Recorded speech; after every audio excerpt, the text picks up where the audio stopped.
থেকে উঠাই আমি যখন রাস্তায় গেছি তখনই দেখি আমাদের এই চুন্নু আর মুন্নুর গায়ে একদম খড় দিয়ে পুরো গা একদম ভুসু ভুসু অবস্থা হয়ে গেছে। তারপর রাস্তায় গিয়ে আমরা গাড়ির ড্রাইভারকে ফোন করি, আমাদের মডেলের ড্রেসগুলো ঠিক কখন দেবে। 10 ঘন্টা রাস্তায় দাঁড়ায় থাকার পরও আমাদের ড্রেসগুলো যখন দিতেছিল না তখন আমি বারবার রাস্তা যাই আর বাড়িতে আসি। তারপর আমরা আনন্দ সহকারে আমাদের মডেলের ড্রেস পেয়ে যাই এবং আমরা হাসি মুখে বাড়িতে চলে আসি। এইদিকে এত ঠান্ডায় আমি আমার স্নানটাও করে ফেলি, কারণ মডেল একটু পরেই আসবে, সবাই এসে পড়বে, এই জন্য আমি প্রথমে আমার স্নানটাই করে নিই। প্রচন্ড ঠান্ডার কারণে আমার মাথায় ব্যথা শুরু হয়, তার জন্য আমি প্রথমে আমার চুলটাকে শুকাই নিই। এইদিকে আমাদের আবার সুন্দরী মডেলে চলে আসছে, পরে রিনা দিদি একটু পরে চলে আসলো, একে তো সবাই চেনো, আমাদের রাক্ষসী নাম্বার 1।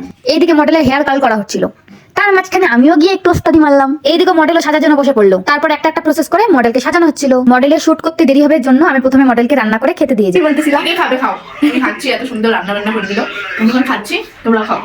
খাওয়া শেষ করে মডেলকে আবার বসিয়ে দেওয়া হয়, কারণ কলকা এখনো বাকি ছিল। তারপর এক এক করে আমাদের সুন্দরী মডেলকে আমরা জুয়েলারি পরানো শুরু করি। এটা হলো আমাদের মডেলের ফাইনাল লুক। এই দিদির এই লুকটা করে এত পছন্দ হয়েছে, মানে নাচতেছিল লুকটা বেরা। এদিকে দেবজ্যোতি দাদাও চলে এসে শুট করার জন্য। শুট শেষ করতে করতে সন্ধ্যা লেগে যায়, এই জন্য আমরা রাস্তায় চলে আসি প্রিয়া দিদিকে গাড়িতে তুলে দেওয়ার জন্য।